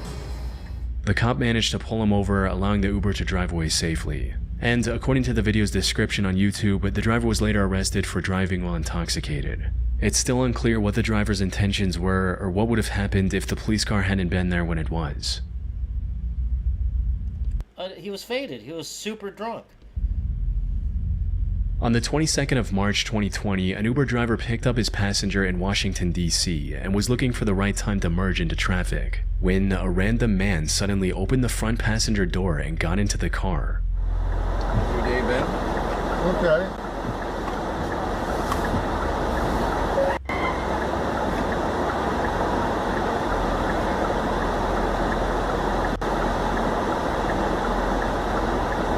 Do you see those dudes on the left side of the screen? You see how they're looking into the car? I think maybe one of them dudes could go in, right? Because they're plotting something. You see them? Boom. Can I help you? Yeah, where that money at? You need to get out. Oh no. Where the money at? Not a good situation. Stop paying me. Where that money at? I don't have any money. Stop paying me. Where's that right now? Give I it to don't me. have right cash. Now. It's a digital world, bro. Man, give me your wallet. I don't have it. Give me your wallet. Right now. Give it to me. You know what's crazy? And because I noticed his homeboys, right? Didn't I call it out? His homeboys. Look at to the left of the screen. His homeboys are scouting it out. He began threatening the driver with a gun, asking for his wallet. Most people in this situation would likely panic and hand over whatever the robber demands, which is the right thing to do in most cases. After all it takes is one wrong move for someone to lose their life while being threatened with a gun. However, not only did the Uber driver that turned out to be ex-military keep his calm, he also did something that no one else should. He called the robber's bluff. Right now. Give it to me. I love that this is great. This dude's ex-military. Hell yeah.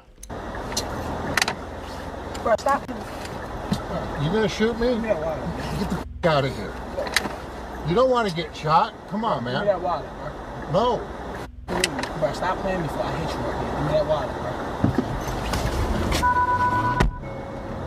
bro. Damn, dude. That was excellent work. Good for you, pal. What a calm dude. Thank God for you, man. I got on my camera too. Yeah, he definitely kept his cool in that situation. Well, a lot of people would have, I don't know, man. They would have probably given it up already. At least the wallet. Oh, look at you. Wow. Awesome. I'm not gonna lie, I'm super grateful for you right now. Well, That guy. I'm not gonna lie. I'm super grateful for you right now, dude. What a fucking crazy thing to say. ex-military. Yeah. Yeah, I mean, that's insane. Before things could escalate any further, he stepped on the gas, forcing the robber to quickly step out. His actions may have been a bit reckless, but in the end they turned out to be the right call, as they saved both him and his passenger from losing everything. Unfortunately, there doesn't seem to be any follow-up information available on this case. Hopefully the robber was identified and taken into custody before he attempted to harm any more people. All right, let's do another one, and then all right, be good, be good, be good.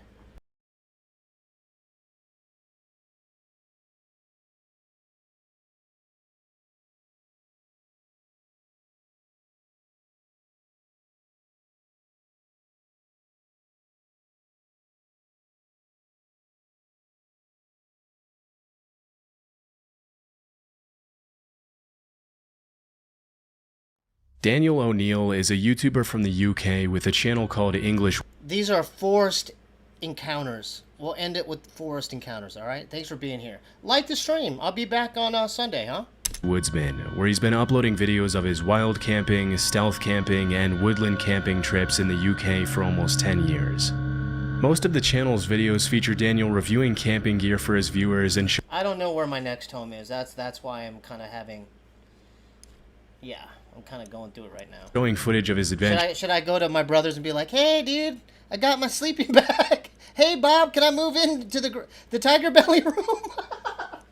In the great outdoors. For the most part, they're pretty tame, but in August 2023, he uploaded a video of his camping trip in the woodlands close to his home, and the footage is pretty disturbing.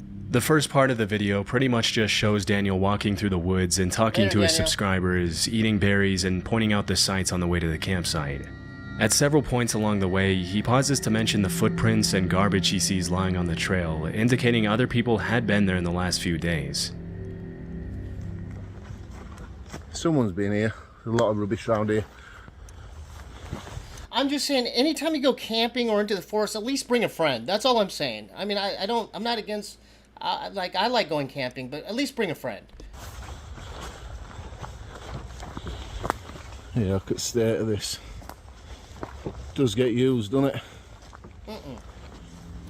After about a 20-minute walk, he sits down in a clearing where he plans to set up camp for the night and leans back on a tree to eat his noodles as he talks to the camera. It's not until around 25 minutes into the video that things start to get seriously disturbing for Daniel. I'm not giving up my home. There, a new management company bought the property and they want to build high-rise condos, so it's not up to me, you know? So yeah, I'm going through there's a lot going on. I'm going to be out Friday night, but I'm going away Saturday, so I've got a bit of a drive as well, so I didn't want to be tired, and it's going to throw it down Friday night as well, and rain camping is really good.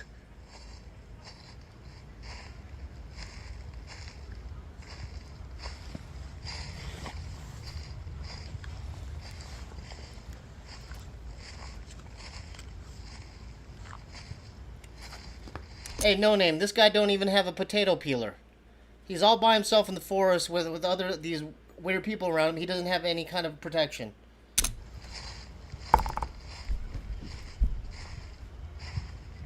Is that a badger? That's not a badger, dude. Hello?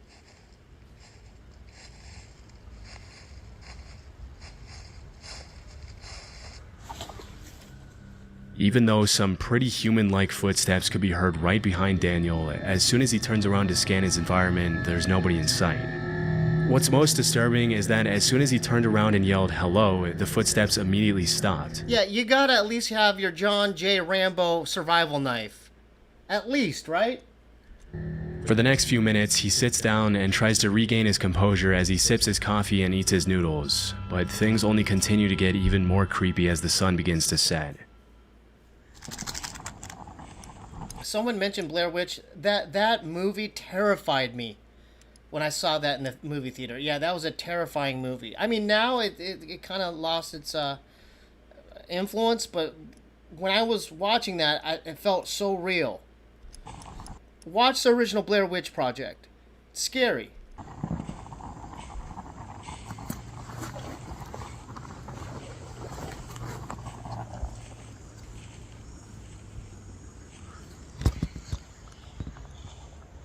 There's that noise again now.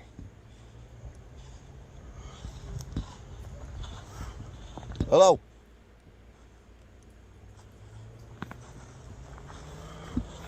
Hello? You got to better hear that. There's nobody here. No, there's definitely something there. You just don't see the person. About 40 minutes into the video, the footstep noises can be heard again, and this time it sounds like they're getting closer to Daniel. By this point, most people would have hightailed it out of there without any hesitation, but Daniel decides to sit back down to finish his dinner as he tries to calm his nerves for the second time. Amazingly, a few minutes later, it almost seems like he completely forgets about the footsteps and manages to think about less disturbing things, which is honestly pretty impressive.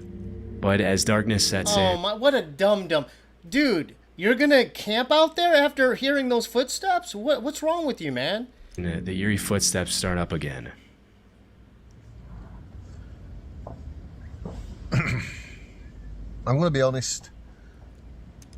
I can't stay here now. Dude, he's realizing this 5 hours later. Dude, we all would have been out of there, pal. I'm going to be a wimp. I don't care if people call me a wimp in the comments. No one's going to call you a wimp. Get out of there. I can't stay here. I'm too unsettled. I'm nervous. I've done camping like this a load of times. I think I'm gonna go find somewhere else to get this bivvy set up. But I'm leaving this spot. This dude is so exposed in the forest. That's why I'm not against, I guess they call it glamping. Get an RV, pal. At least you're safe. You can lock the door. This dude's out. He doesn't even have a tent. He's sleeping out in the open. Understandably, after this third incident, Daniel decides to head somewhere else for the night to play it safe. It's hard to know what exactly was making those sounds, but because they sounded very similar to human footsteps, it's possible that Daniel was being stalked by someone in the woods. This is obviously incredibly dangerous, as you can never really trust someone's intentions when you're in such a vulnerable position all by yourself in unknown territory. It was either that or an animal walking through the grass, but because Daniel mentioned the grass was a little wet and wouldn't have made that dry sound if an animal stepped on it, this is pretty unlikely. Also, many people in the comments mentioned that no animal walks that uniform and steady. They stop, go, and change pace constantly. Yeah. Either way, that was no animal. Those are humans, I believe. It's a good thing he decided to leave, because who knows what could have happened to Daniel that night. One of the most annoying things to me is spam texts and phone calls. You would actually be surprised by the amount of times I get interrupted recording these videos by phone calls from businesses happily collect our data, but do the first 2 weeks for a video to you. High school friends had lost wires on trackers and joined the rampant range. Myself and my family vulnerable front range of the rock. The rampant range is part of a front range of the Rocky Mountains in Colorado, made up of almost entirely public land within the Pike National Forest. In the summer, you'll find lots of bikers enjoying the rampant range's elaborate trail system and exploring the great outdoors. For the most part, this part of Colorado is a paradise for anyone who enjoys spending time in nature. Yeah, I didn't realize there was ads on this. I apologize. But over the past few years, there's been a pretty alarming trend on the rise, with random people setting up wires on trees at just about head height in an effort to seriously injure bikers on the trail. In 2019, a post describing this terrifying trend was uploaded to Facebook. And what's up, Julian? I was wondering where you were. I was an ad in the forest. Welcome. We missed you, buddy. Disturbingly, the uploader mentioned that one of his high school friends had lost his life as a result of running into a similar wire on a trail. Immediately, people jumped into the comments to point out how incredibly messed up it would be to do something like this, and how this kind of evil needs to be categorized as attempted murder if the suspects are ever caught. A couple of years before that post was made, in 2017, 2 motorbike riders uploaded a video to YouTube of their encounter with a similar wire, and although nothing happened to them, it was a very close call.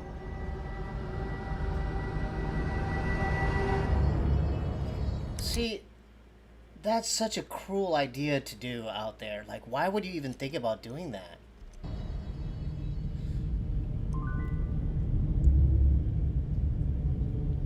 That's like putting razor blades in the skate park or something. It's like, it's so cruel.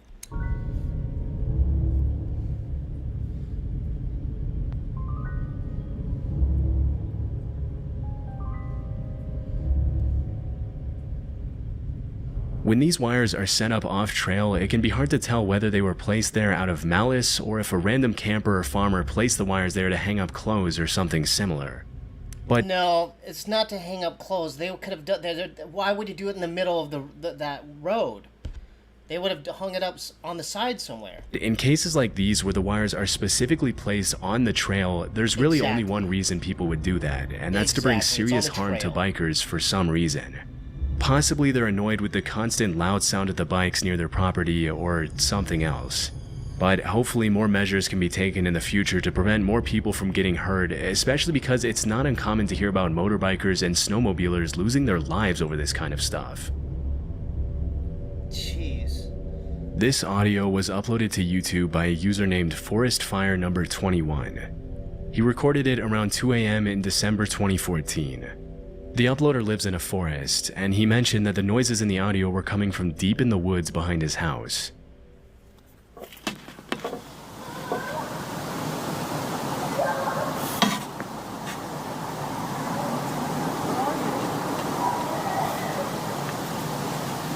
There you go. You don't even have to see Blair Witch Project. We have another Blair Witch right here, folks.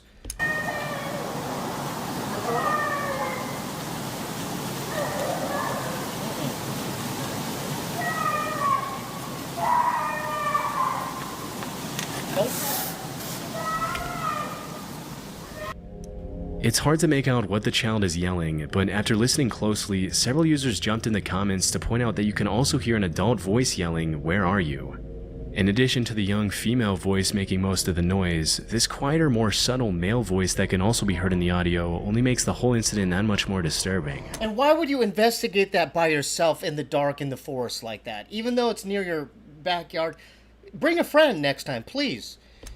Near the end of the video, the uploader mentions that after that night, he checked the news every day to see if he could find some explanation for the screams, but he never did. No. The fact that the screaming was captured at around 2 a.m. in the freezing cold weather and in the middle of the woods indicates that the uploader could have genuinely recorded something pretty sinister taking place that night. It's hard to tell why the uploader would record and upload the audio instead of immediately calling the police after hearing a female voice in such obvious distress, but at this point there's not much that can be done about it. You know what? You're right. That could have been, yes. So Dan said that could have been since someone who fell off a cliff or something you could to go help. I don't know. I would still bring a friend though. And who knows, maybe the uploader did call the police. There wasn't much context He has a baton. Please don't make me laugh right now. given in the video's description. We can only hope that whatever problem happened that night was eventually solved, but based on the shrillness of the screams and the strange We don't know who's out there. That's the whole point. We don't know. It's just random screams and voices. We don't know. of the whole situation, we probably won't ever be able to know for sure. Lisa is a life coach and YouTuber who often uploads videos of what it's like living in her van and traveling the country on her own. One afternoon in 2022, Lisa had parked her van on the side of the road and left the side door of her van. Shout out to Locke. Oh, hell no. Also, what's up, Steve? Glad I could catch you. Just getting home. What up, Locke? Appreciate you being here, bro. And open while she cooked her dinner inside, when suddenly a sketchy-looking guy approached her, poked his head in her van without her permission, and started asking her some pretty bizarre questions in French, a language Lisa doesn't speak. When she mentioned she didn't understand what he was saying, he pulled out a translator app to try to communicate with her, which obviously made her pretty uncomfortable, especially since she wasn't interested in talking to him in the first place after he invaded her personal space. Yeah. After watching the guy struggle to use Google Translate for a few minutes, Lisa decided she'd had enough and shut the side door in his face, also closing the curtain to make sure the guy got the hint. Strangely, for over half an hour, the guy then stood outside in the rain and tinkered with the translator app to try to communicate with Lisa, even after she made it more than obvious that she wanted nothing to do with him. Yeah, kudos to anyone who decides to live out of their van. That's just really courageous, but dangerous.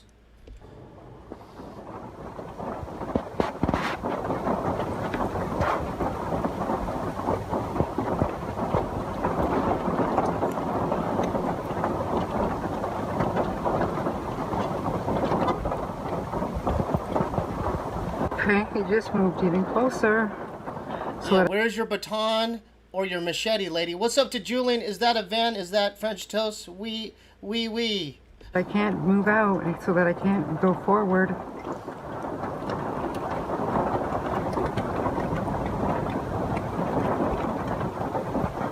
Please leave. Yeah, I'd be on the phone. Yeah, it's a gray 2007 Toyota Corolla.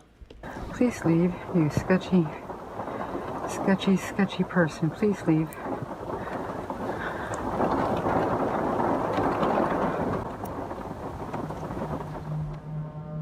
With a very shady demeanor, the man snuck into the bushes and pretty much just stalked Lisa from a distance, as if he thought she couldn't see him.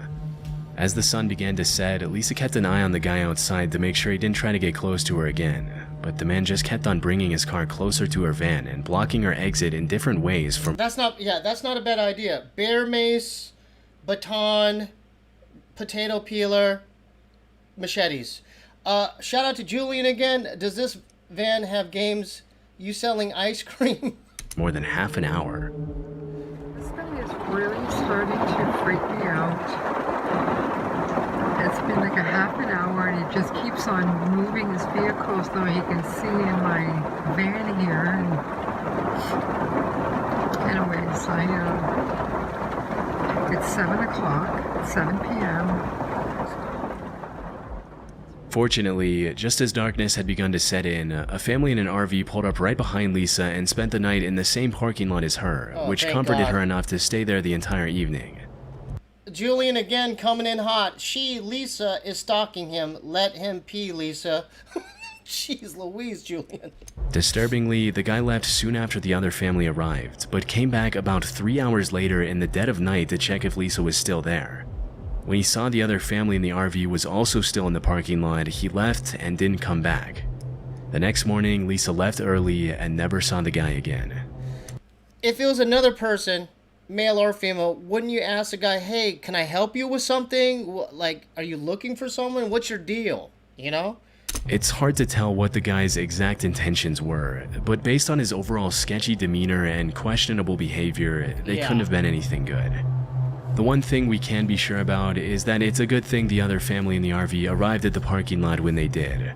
Otherwise, who knows what the man would have done to Lisa.